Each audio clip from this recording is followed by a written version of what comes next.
Hi, I'm Ben from Max Mobility, and today I'm going to show you how to attach a clamp to the axle of a rigid frame wheelchair. First, you'll want to verify that you have the correct clamp for the wheelchair you are attaching the SmartDrive. There are two sizes of axle clamps used for the range of axle or camber tube diameters on all wheelchairs, a large and a standard clamp. The large clamp is needed for wheelchairs with an axle tube diameter 1.5 inches or 38 millimeters up to 2 inches. But a majority of the time, the standard axle clamp will be used, as it's able to attach to diameters 1 3/8 inches or 36 millimeters and smaller. Now you want to verify that you have the correct clamp front for the rear wheels of the wheelchair. This is important because you want to be sure to orient the drive unit at the correct angle for ideal traction during use. Each clamp is labeled on the T extrusions with either a 24, 25, or 26 to correspond to the rear wheel diameter of the wheelchair.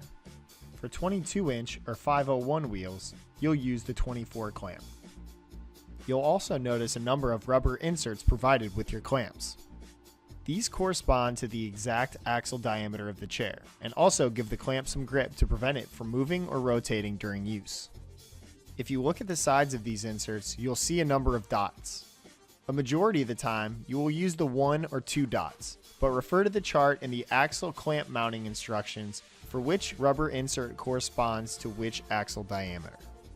When you put the rubber insert on the axle, you want there to be only a small gap between the ends, as shown here. After checking the gap, you'll want to rotate it down so it's toward the ground. Now it's time to install the clamp.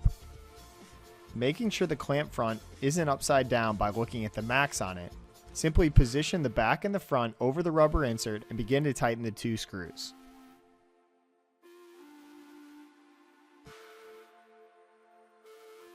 But don't tighten them all the way down, as the clamp position and orientation are critical.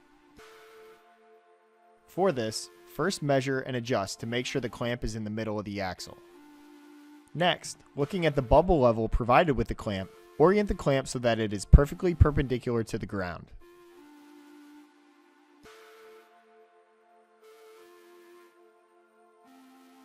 If the clamp isn't perpendicular, then that can create some problems. When the clamp is installed or rotates down, it doesn't allow for the drive unit to completely engage its extrusions. In this circumstance, you will see the drive unit waddles behind the chair, which can make it unnecessarily loud. You also run the risk of the drive unit coming completely off the chair, which is never good. Once the orientation is correct, really crank down on both screws to make sure that it is fixed on the axle and it won't move over time.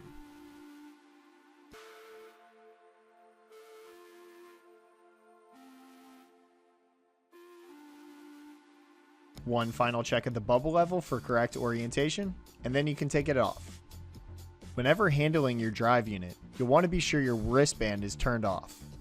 To put a SmartDrive on the axle clamp, you will need to hold the drive unit slightly higher than horizontal. Then simply lower the front end over the extrusions in the clamp. Next, rotate it down by letting it drop under its own weight, hit the power switch to turn it on, then you're ready to transfer into your chair and go.